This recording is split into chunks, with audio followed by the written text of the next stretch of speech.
Okay, starting the SLOs implementations. So I will start from the problems, guys. So these kind of problems that I've been stated on my slide, it's, I've been filtered, and I think these three problems, it's a common problems for a tech company, I guess. The first thing first, it's third party or your business partner said that their services that you use will downtime for a while. This is a problem because, we don't know what is for a while definition. It is 1 minute, is it 2 minutes, or is it 2 years? Because we didn't have any standardized for our services that could be allowed to retrieve an error from the third party. So this kind of problem, this is the foundation problem why you should implementing the SLOs. And the second one is your product team had a debate if the new deployed service was stable or not, because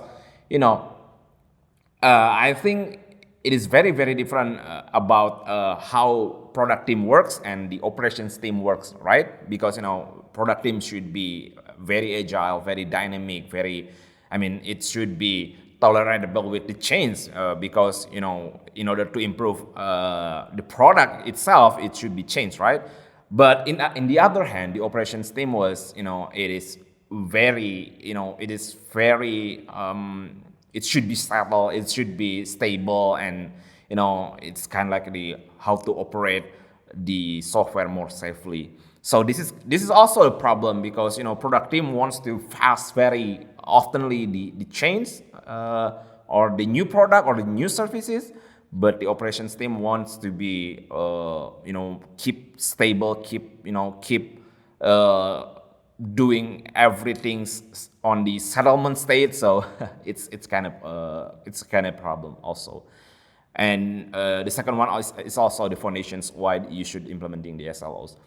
And the third one is there is a confusion on down definitions between your operations team and product or engineering team. Yeah, like I said before, because the product or engineering team wants to be deployed fast, very, very fast, very, very often, and very, very dynamically. But your operations teams, in the other hand, wants to be very safely, very carefully, very stable to operate the software itself, to keep maintaining the reliability of the software itself. So SLO is coming to help you. So what is the SLO? SLO is a target value or range of values for a service level that is measured by an SLI. By the way, I'm quoting these definitions from the book called Site Reliability Engineering. The book was from Google, and I think it was a great book to start your journey, your site reliability engineering journey. So you should read it. So from these definitions, we found a buzzword again. It is the SLI. So we cannot understand SLO completely before we should learn about the SLI first. So you should start with the SLI. What is the SLI? SLI is a carefully defined quantitative measure of some aspect of the level of service that is provided. It is a lot of buzzword, but on my word is the metrics that you want to observe. The metrics can be everything, right? Like, your service latency, your non-error response of your services, and then your saturations of your instances, or the servers. So the metrics can be everything, but on the specific SLI, it is the metrics that you want to observe. So I will explain to you what is the characteristics of the SLI on the next slide. After you know what is the definitions of SLI, going back to the SLO definitions. So on my word, the SLO definition is the target value or range of values from your metrics that you want to observe. For example, your SLI could be your latency of your services, let's say. So if you see your moving average of your latency, let's say your latency it's average below 200 milliseconds, let's say, that is your SLI. But your SLO should be a target from your SLI itself. So my target average of latency should be below 100 milliseconds, let's say. Okay. So then by default you are breaching your SLO, right? But we will not talk about this now. But you could differentiate it, right? So the SLI, it's the matrix that you want to observe, but the SLO, it's the target of your matrix. Okay, the target of your SLI that should be achieved from your SLI. Okay, that is the definitions of SLO. Okay, but I think I know what you're thinking now to start implementing the SLO. You will feel like, but I don't know what metrics should I observe for now. So there is a lot of metrics that you can achieve from your entire system, I guess. So there is a ton of metrics that you will you can retrieve from your services or your products or your infrastructure, I guess. But the thing is, if you see on the Google SRE workbook, okay, so if you have no idea about what metrics should I retrieve, so you can follow these 4 golden signals. You can start to collect the data about your latency services or latency of your systems, I guess. Or the second one, you can start to collect and retrieve your traffic metrics, and the third one, it's the errors metrics. So I've been stated also on my slide what is the error means. So the rate of requests that fail either explicitly, it's like the HTTP 5XX, or implicitly, for example, an HTTP 200 success response but coupled with the wrong content, or on some other applications, every error or unexpected results about it is categorized to true and errors. So that is the definitions of errors. You can start to collecting the errors metric also from your services or your products or your infrastructure, I guess. And the fourth one is it's the saturations, and the definition on the saturation is how full your services is. So I've been note also what is the definitions of saturation. So going back to your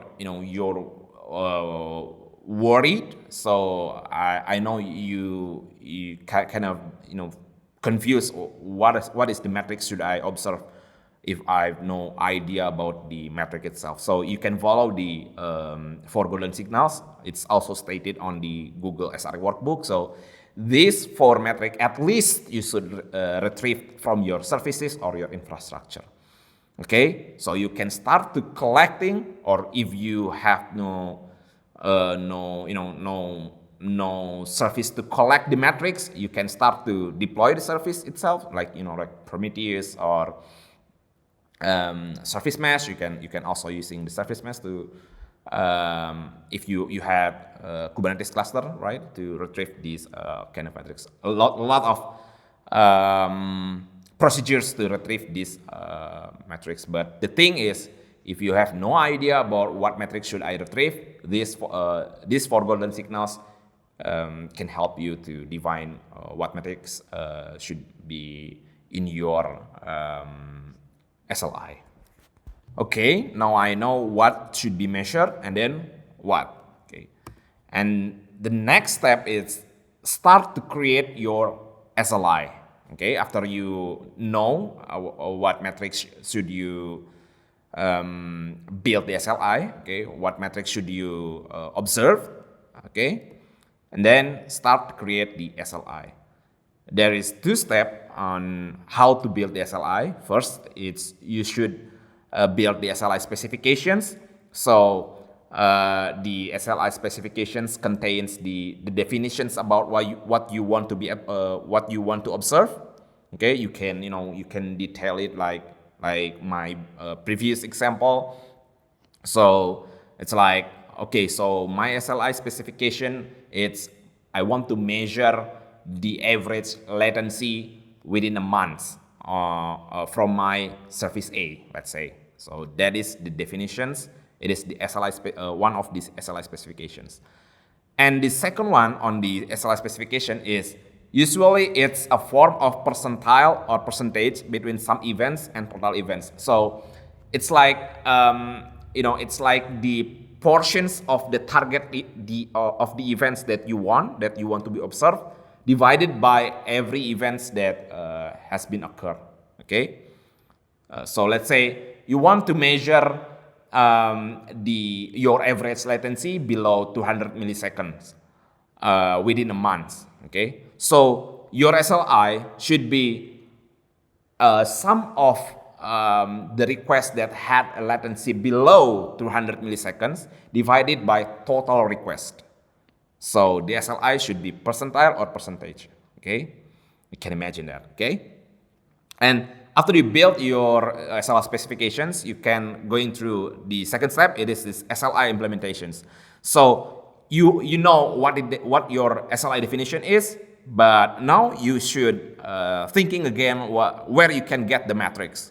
Okay, how can you get the metrics also? If you're using the Prometheus, you should use PromQL, right? And you should learn on how to querying it and how to aggregate it to fulfill your SLI specifications. Okay, but the thing is, the generic formula to create the SLI implementation is a good or target events divided by total events times 100%. Okay, like I said before, usually it's a kind of percentile or percentage. So once again, SLI is a good events divided by total events times 100%. Okay, like my previous example. So sum of all the requests that had latency below 200 milliseconds divided by total requests times 100%. Okay. That is my SLI specifications example. You can build it from now. Another SLI examples. So on my SLI specifications, I stated that I want to measure HTTP response that return non-error response. I define also what is the non-error response. It is the 2xx or 3xx to the client response. Okay. And on my implementations, I will retrieve my HTTP response counting. I will count the total of the HTTP response that fulfill my SLI specifications, and also the total request response to the client. I can query it from the API gateway metrics, or I can query from the service mesh, or I can query it from it's like the Cloudflare, or some other the cloud proxy services. It's also providing the HTTP, the counting of HTTP response. Okay, so my SLI should be sum of 2xx response plus sum of 3xx response divided by all total requests within a time window. Okay, within some particular time times 100%. Okay, so I can retrieve the percentage of my target events. Okay, so that is my SLI. So this is the example. So you can start to, first thing first, you should find your metrics and then build these SLI specifications and then try to build the SLI implementations. Okay, and then after you had an SLI, you should choose your time window. The first time window you should choose is the evaluations or aggregations time window. So you could imagine that if you had a web server that, it's a normal web server that's serving the HTTP request, you could imagine that your client request doesn't have the constant time rate, right? It doesn't constantly request every 1 second, and then sometimes it is every 1 second, sometimes it is per 1 millisecond request, I think. So there is no constant time for the client request. So client can request every time, right? So, but in the SLI, you should choose your aggregations time. What time you want to evaluate it? Is it per 1 minute request, or is it per 5 minute request, or is it every 10-minute request? So you should choose your aggregations of your metrics time window. Okay, and the second one is you should choose your SLO time window. So you could imagine that if you had a web server that had been running through 10 years, you want to measure the SLO for going back to 10 years, right? It didn't make sense, right? So you should choose your SLO time. Is it per weeks? Is it per 1 month? So, or is it per 1 year? So you should choose your SLO time window. When you want to evaluate your target, is it reached or not? Okay? Is it breached or not? Okay? You should define also the SLO time window. So after you choose your time window and you had an SLI, then you should set the boundaries. These are the steps to set your SLO boundaries. Okay. First thing first, try to visualize it. Try to retrieve the metrics, your SLI metrics, and then visualize it. Okay, within your selected time window as well. Okay. So after you visualize it, you should find the average movement of your SLI. Okay, so I think the movement of average it's between 90% until 95%, I guess. So that is your average movement. So I will show to you the example on the next slide. But bear with me. So these are the steps to set your first boundaries of your SLO from your SLI. Okay. And third one, put the boundaries below the minimum point or average movement. Okay, so there is another point that you should pay attention. So the first thing first is if you put the boundaries on top of your average movement, then by default your system was breaching the SLO.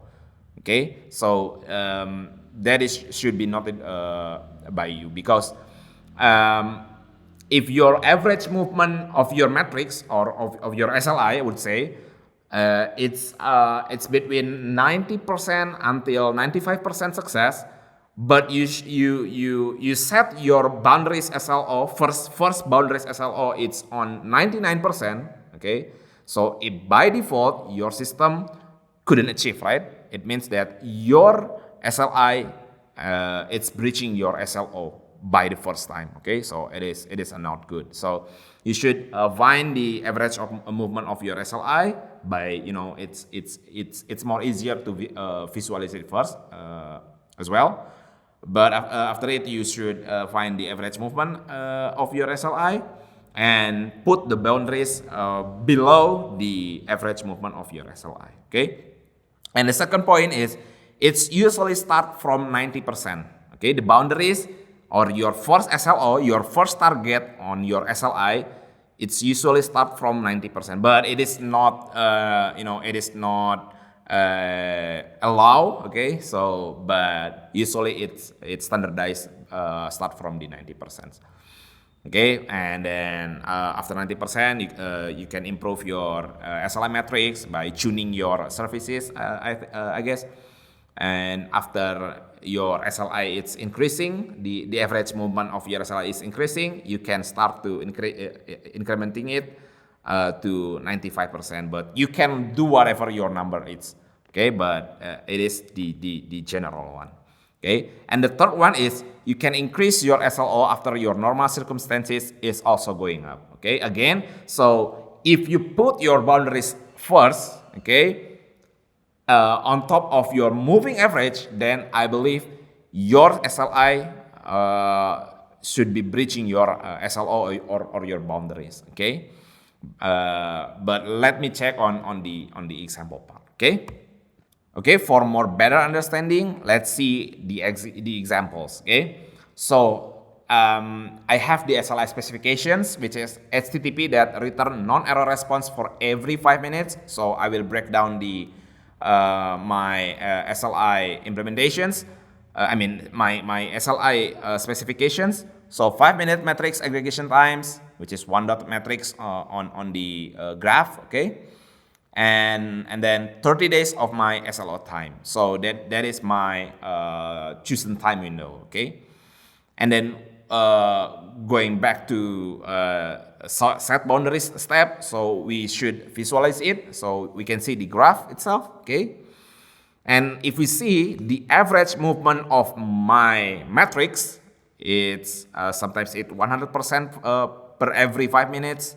Okay, and sometimes it below 85%, and even it it is reached to the 75%. Okay, so if we see the average movement, it's the I can set it from the 95%, but you can do the calculate of the median of your metrics for it for the better of set the first boundaries. You can set them on the median of it, but for the simple for the simple guessing, so you can see the average movement of your graph. Okay, so I will set it. I will set my first set boundaries or my SLO to the 95% of SLO.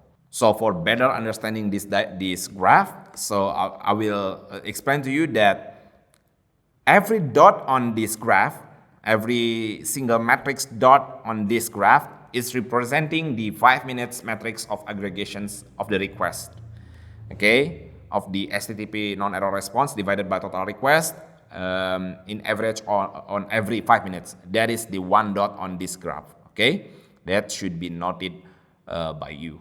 Okay, so how did we know that our service or our SLI in this case breached the SLO? So if the sum of matrix below SLO is greater than 1 minus SLO times SLO time window divided by aggregation time window, so then we breach the SLO. Okay, so for better understanding, so we back to based on our example, we have 5 minutes matrix aggregation time.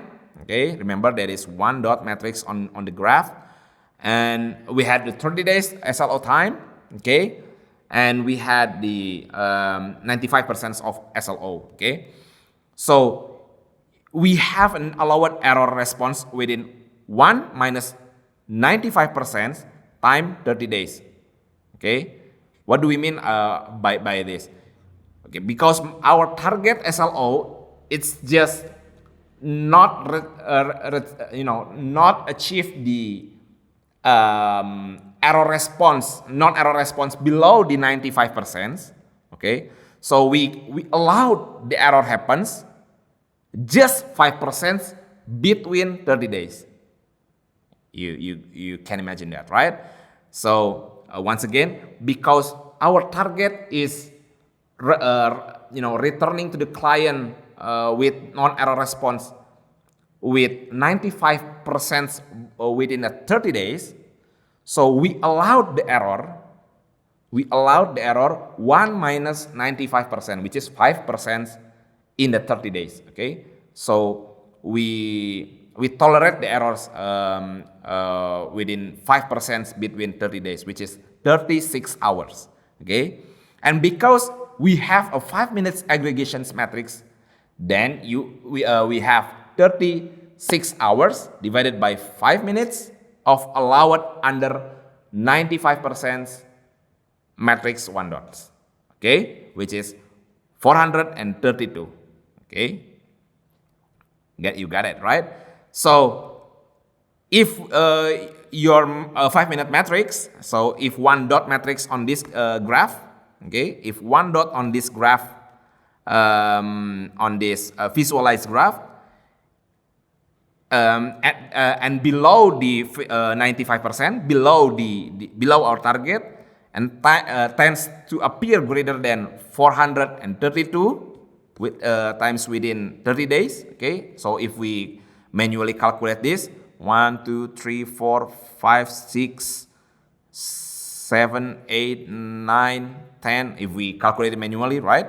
Okay, it's just estimate. So if we calculate it and sum all of the dot that below our SLO, okay, and it tends to appear greater than 432 times within 30 days, then you breach your 30 days SLO. Okay, it should make sense to you, right?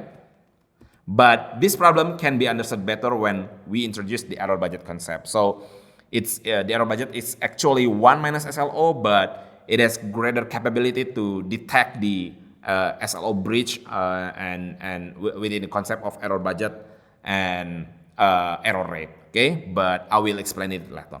So to quick recap on how to build your first SLO, okay, the first thing first, you should build your SLI specifications. Okay, If you're still not sure about what to be measured, see the 4 golden signals. After you had SLI specifications, you should going to build your SLI implementations as well. So you should start to think about where and how you can get those metrics, right? And how can I formulate those metrics so my implementations should be, it should be matched with my SLI specifications. After you had SLI implementations, you should visualize your metrics, your SLI, okay? Within also the next step, set the time window, set your metrics aggregations time window, what the time window that you want to be to observe, okay? And you also should choose your SLO time window when you will evaluate that the SLO is breached or not, okay? And after that, you should see the average movement of your SLI. After you visualize it, okay, you can see the average movement of your SLI. And the next step is set the boundaries below the average movement of your SLI. So I have given you a reason why it should be below the average of movement of your SLI, right? So it's actually your boundaries. It's actually your first SLO. Congratulations, you have the SLO now. Then, if we're going back to our problems, okay, it should be the solutions after we implementing the SLO, right? Like the first case, the third party or your business partner said that their service will downtime for a while. So it shouldn't be for a while, okay? Because you had an SLO that you cannot return an error more than X minutes. So you should talk to your partner that we had an SLO, so you cannot go into the maintenance time or downtime more than 5 minutes, let's say. Okay? And the second problem is it is okay for an error, okay? It is okay for an error. We tolerate an error as long as the SLI metric still on top of the SLO, okay? The third problem, it's also okay for returning the unexpected result. Okay, I mean when product or engineering team it's told that their service was returning an error or unexpected result intermittent, so operations team can say that it is okay for returning unexpected result as long as the SLI is still on top of the SLO. Okay, so the operations team, the product team, the engineering team had the same definitions on what is the down definitions. Okay. As long as it's not breaching our SLO, it's okay.